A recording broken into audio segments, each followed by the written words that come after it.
Shalom Lekulam, sekarang saya akan membawakan parashat Hukat yang diberikan oleh Rafkit dengan judul Ular yang Berapi-api.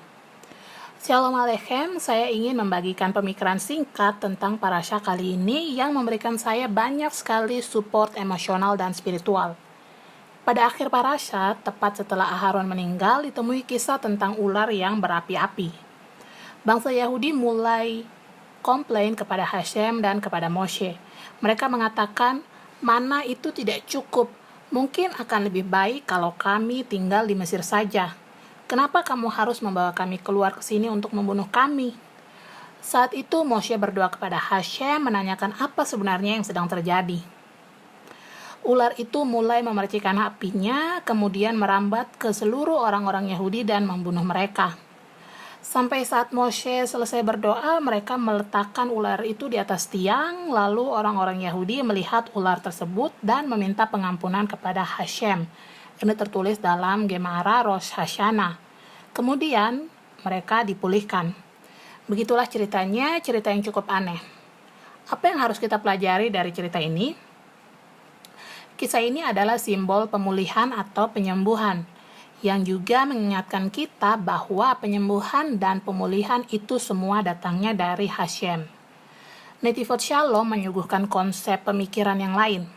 Netivot Shalom bertanya, sebenarnya apa yang begitu salah dengan hal ini? Kenapa hukumannya berat? Hal yang dilakukan itu sangat buruk karena orang-orang Yahudi sudah memiliki apa yang mereka butuhkan. Mereka sudah punya roti, mereka punya makanan, tapi itu semua tidak cukup karena mereka menginginkan kemewahan. Mungkin juga mereka sedang merasa tertekan dan sedih bahwa mungkin mereka tidak akan pernah masuk ke tanah perjanjian. Maka dari itu mereka coba untuk cari-cari alasan. Hashem tidak suka tingkah laku yang seperti ini. Lalu apa yang terjadi? Hashem berkata, kamu sedang berada di padang gurun sekarang, dan kamu bisa bertahan hidup di sana itu hanya karena perlindunganku. Tanpa melihat tanganku yang selalu membimbingmu, kamu selalu saja meludahi wajahku. Tapi sekarang aku tidak akan memelukmu lagi. Kemudian hal yang secara natural terjadi adalah ular tiba di sana. Hal ini mungkin untuk terjadi saat kita kurang percaya kepada Hashem. Netivot Shalom berkata, pelajaran dari hal ini untuk kita itu sangat sederhana. Saat kita menghadapi situasi yang sulit dalam hidup ini, saat kita merasa marah, saat kita merasa sedih, saat kita merasa kecewa, itulah ular. Kalian ingat tentang ular yang ada di Gan Eden? Ya, dia itu ular yang sama yang mencoba memengaruhi kita. Bukan tentang pohon di Gan Eden lagi, tapi dia itu sedang mencoba memengaruhi kita dengan semua masalah ini. Dengan menambahkan percikan-percikan pikiran negatif kepada kita. Kita harus tatap ular itu baik-baik dan kenali betul masalah itu bahwa masalah itu sifatnya alami. Sekarang saya punya pikiran-pikiran negatif, saya akan abaikan pikiran-pikiran itu dan lebih fokus kepada Hashem dan berkat-berkat yang ada dalam hidup saya. Ketika kita bisa melakukan seperti ini, maka berkat-berkat dan sukacita akan mengalir dalam hidup kita. Saya memberkati kita semua, kiranya dalam situasi yang sulit kita bisa menatap mata ular itu dan berkata, situasi dan pemikiran negatif ini semua pasti akan berlalu dan segala hal akan menjadi lebih baik lagi. Bezrat Hashem. Bersamaan dengan ini saya juga ingin membawa zechut, kiranya kita semua diberikan refuah shlema secara fisik dan secara emosional dan secara psikologis. Kiranya kita bisa melihat hal-hal yang baik yang terjadi kepada diri kita setiap hari dan kita dapat menerimanya untuk menjadi berkat dalam hidup kita. Baik, sekarang saya akan melanjutkan ke parashat Balak dari Rafkit. Besem Kol Yisrael di sini dengan Rafkit yang diwakili oleh Tikva di sini dari Simcha Center. Di sini Rafkit ingin menyampaikan pesan parasa yang indah. Dalam porsi kali ini, orang Yahudi diperhadapkan dengan musuh yang ingin mengutuk mereka. Bil'am dikirim oleh Balak untuk mengutuk orang Yahudi. Namun demikian, ketika Balak mendatangi Bil'am, Bil'am mengatakan bahwa mustahil untuk saya mengutuk mereka. Kenapa? karena Hashem telah berbicara kepada Bil'am, Vayomer Elohim el Bil'am, lo telech imahem, lo taor et ha'am ki farukhu. Dan berfirmanlah Elohim kepada Bil'am, jangan engkau pergi bersama mereka dan jangan engkau mengutuk bangsa itu, karena mereka diberkati. Tertulis dalam Bamidbar pasal 22 ayat 12. Kamu tidak bisa mengutuk orang Yahudi, karena mereka diberkati. Jadi apa maksudnya kita diberkati? Apa maksudnya menjadi orang yang diberkati? Bagaimana caranya kita mengambil potensi yang diberikan kepada kita ini, dan bagaimana kita membawa itu ke dalam realitas kehidupan kita. Di sini Rafkit sudah merenungkan hal ini, dan sekarang Rafkit akan bagikan apa yang telah ia pikirkan. Diberkati dalam tanda kutip artinya kita sadar akan kehadiran Hashem. Berkat itu artinya kita membawa lebih banyak lagi hadirat Hashem ke dalam hidup kita. Setiap kali kita mengatakan Baruch, itu artinya kita sedang membawa lebih banyak lagi hadirat Hashem ke dalam hidup kita. Jadi apa maksudnya diberkati? Artinya adalah saat kita memiliki hadirat Hashem dalam hidup kita, saat kita punya pikiran-pikiran tentang emunah, kita betul-betul percaya bahwa semua yang terjadi itu berasal dari Hashem, dan semuanya adalah yang terbaik. Jika kita penuhi pikiran kita dengan emunah, maka kita sesungguhnya adalah orang-orang yang diberkati. Dengan demikian, tidak ada kuasa-kuasa dari luar yang bisa mengganggu rasa sukacita kita yang datang dari dalam diri kita, karena kita diberkati. Hal ini sudah terbukti sepanjang sejarah saat orang Yahudi menghadapi situasi-situasi yang sulit. Bahkan hidup kita juga sering menghadapi banyak tantangan. Lalu apa berkat atau tameng yang tidak kasat mata yang dapat mengusir semua kutukan? Emunah. Kesadaran dan kepekaan akan pelukan yang Hashem berikan kepada kita itu disebut dengan emunah. Kesadaran bahwa semua ini terjadi untuk hal yang terbaik. Walaupun hal-hal ini kelihatan tidak masuk akal, tapi sesungguhnya hal-hal ini tidak harus masuk akal, karena kita berserah sepenuhnya kepada Hakadosh Baruch Hu.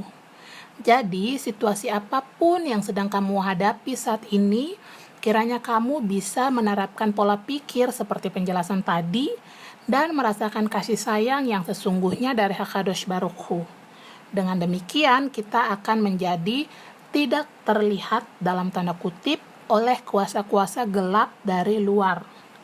Kiranya Hashem memberkatimu dan kiranya harimu menyenangkan. Good Shabbos. Sekarang saya akan membawakan Paraset Hukat dari Rebbetzin Chana Bracha yang ditulis berdasarkan sudut pandang perempuan. Dalam paraset kali ini, Miriam meninggalkan dunia ini. Dan tibalah Bani Israel segenap jemaat itu di padang gurun Sin pada bulan pertama. Dan tinggallah bangsa itu di Kadesh. Dan matilah Miriam di sana. Dan dikuburkan di sana. Dan tidak ada air bagi jemaat itu. Maka mereka berkumpul menentang Moshe dan menentang Aharon. Tertulis dalam Bamidbar pasal 20 ayat 1 sampai dengan 2. Kenapa peristiwa kekurangan air ini terjadi langsung setelah meninggalnya Miriam? Judul yang pertama, untuk jasa-jasa yang telah dilakukan Miriam. Rashi menjelaskan bahwa selama 40 tahun mengembara di padang gurun, bangsa Yahudi itu diberkati dengan sumur air yang diberikan demi menghormati jasa-jasa Miriam. Sumbernya tertulis dalam Talmud sebagai berikut. Ada 3 sumber penyedia yang berdiri untuk Israel, Moshe, Aharon, dan Miriam. 3 pemberian yang baik diberikan melalui mereka, yaitu mana, awan kemuliaan, dan sumur air. Sumur air itu ada atas jasa Miriam, awan kemuliaan atas jasa Aharon, dan mana atas jasa Moshe. Saat Miriam meninggal, maka sumur itu menjadi surut, seperti ada tertulis, Miriam meninggal di sana, diikuti dengan frasa, tidak ada air bagi jemaat itu. Ini tertulis dalam Ta'amid 9a. Mari kita coba lihat lebih dalam. Kenapa sumur air yang secara spesifik berhubungan dengan Miriam? Apakah ada hubungan mendasar antara perempuan dengan sumur air? Judul selanjutnya, Sumur Kebaikan. Berdasarkan Ein Yaakov, 3 berkat yang diberikan kepada bangsa Israel ini merujuk kepada 3 pilar yang mengangkat dunia ini untuk tetap berdiri, yaitu Torah, Avodah atau penyembahan, dan Gemilut Kasadim atau perbuatan baik. Ini tertulis dalam Pirkei Avot 1 ayat 2. Mana merujuk kepada Torah, awan merujuk kepada penyembahan, dan sumur air merujuk kepada perbuatan baik. Anaf Yosef melihat konsep ini lebih jauh lagi. Beliau menjelaskan bahwa sama halnya seperti Miriam yang benar-benar mencerminkan karakter kebaikan saat dia menjadi bidan yang masih muda dan membiarkan bayi-bayi itu tetap hidup dan memberikan mereka makan. Ini sumbernya dalam Shemot pasal 1 ayat 17, bisa dilihat juga di Sotah 11b. Begitu juga sifat dari sumur air yang menyediakan apa yang menjadi kebutuhan orang Yahudi. Maka dari itu, atas jasanya Miriam, sumur air itu ada secara berkelanjutan bersama orang Yahudi di padang gurun. Air itu melambangkan kehidupan, karena tidak ada yang bisa bertumbuh tanpa air. Sifat mengasuh dan memelihara dari air yang dihubungkan dengan Miriam ini ada dalam setiap perempuan. Perempuan itu sifatnya menjaga dunia ini untuk tetap hidup. Tanpa adanya kebaikan dari perempuan yang mengalir layaknya air mengalir dari sumur yang tidak terbatas dalamnya, maka tidak akan ada yang bisa dikandung, yang bisa dilahirkan, atau bahkan terjaga untuk terus hidup. Wanita dan sumur air. Perempuan itu diumpamakan sebagai sumur air seperti tertulis dalam Mislei atau Amsal pasal 5 ayat 15 sampai dengan 18. Maharal menjelaskan bahwa keduanya ini naik atau bangkit dari bawah. Sumur itu hitaruta deletata, yang artinya sesuatu yang naik dari bawah. Air yang ada di bawah bumi naik ke permukaan. Seorang wanita itu mengingini suaminya karena ia rindu untuk suaminya ini bisa menarik keluar esensi sesungguhnya dari dalam dirinya untuk naik ke permukaan ke dunia realitas saat ini. Kekuatan sumur air untuk dapat naik ke permukaan ini juga dapat dilihat dalam hubungan orang Yahudi dengan Hashem. Ini tertulis dalam Gefurat Hashem halaman 56 dan Netzach Yisrael halaman 201. Judul selanjutnya, Kerinduan Perempuan. Kerinduan untuk selalu bertumbuh, berkembang, dan mengangkat dirinya sangat jelas diekspresikan dalam sifat wanita saat ini. Kerinduan perempuan secara spiritual ini muncul karena sesungguhnya para perempuan ada di barisan terdepan dari pergerakan Ba'alei Teshuvah, atau mereka yang memutuskan untuk kembali menjadi Yahudi yang lebih taat lagi. Ini terlihat seperti saat ada pengajaran misalnya. Biasanya hadirin yang paling banyak itu adalah para wanita. Bahkan banyak guru-guru hebat lebih senang jika memiliki murid-murid perempuan, karena mereka lebih serius terhadap apa yang mereka inginkan untuk mengimplementasikan pengetahuan yang mereka miliki. Hal ini juga terbukti dalam banyak pelatihan self-development, yang biasanya rata-rata para hadirinnya adalah para wanita. Kerinduan para wanita untuk menaiki tangga spiritual itu sesungguhnya membuka jalan untuk proses penebusan nanti. Seperti ada tertulis dalam Yesayahu pasal 11 ayat 9, sebab bumi akan menjadi penuh dengan pengetahuan akan Hashem, seperti air yang menutupi laut. Selanjutnya saya akan lanjutkan dengan Parasyat Balak dari Rebbe Simchana Bracha yang ditulis berdasarkan sudut pandang perempuan. Atas dasar rasa takut dan kecemburuan, Raja Moab, Balak, menyewa dukun dari Midian, Bil'am, untuk mengutuk orang Yahudi. Lalu Bil'am melakukan beberapa percobaan untuk mengutuk orang Yahudi, tapi dia tidak bisa mengutuk Israel, karena tidak ada kuasa gelap yang bisa memasuki orang-orang yang tinggal dalam kesederhanaan dan kekudusan. Judul yang pertama, Kemah-kemah Yaakov. Dan Bil'am mengangkat matanya dan dia melihat orang Israel yang berdiam menurut suku-sukunya dan roh Elohim ada di atasnya. Bamidbar pasal 24 ayat 2. Saat Bil'am melihat pintu masuk dari masing-masing kemah yang saling membelakangi satu sama lain supaya tidak ada yang mengintip ke dalam kemah tetangganya. Dia menjadi tidak bisa lagi mengutuk mereka. Ini merupakan komentar dari Rashi untuk Bamidbar pasal 24 ayat 5. Kesederhanaan mereka itu benar-benar asing untuk bangsa-bangsa, dan hal ini sangat memukau Bil'am, sampai-sampai ia tidak bisa menahan dirinya untuk berteriak dan mengatakan, "Betapa indahnya kemah-kemahmu ya Yaakov, dan tempat-tempat kediamanmu, O Israel." Tertulis dalam Bamidbar pasal 24 ayat 5. Wanita itu diumpamakan sebagai kemah dari orang-orang Yahudi saat mereka sedang mengembara di padang gurun. Maka dari itu nama Yaakov itu diartikan sebagai atau memiliki makna perempuan-perempuan Yahudi. Silakan lihat komentar dari Rashi untuk Shemot pasal 19 ayat 3. Judul yang selanjutnya, Sniut atau kesederhanaan yang menjaga kesucian Israel. Coba bayangkan betapa susahnya menjaga standar sniut atau kesederhanaan selama mengembara di padang gurun. Privasi itu sangat langka karena kondisi kemah yang sangat sempit. Membutuhkan hikmat yang luar biasa untuk wanita-wanita Yahudi menjaga kesederhanaan dan kesucian keluarganya di tengah tekanan tempat tinggal yang bentuknya perkemahan.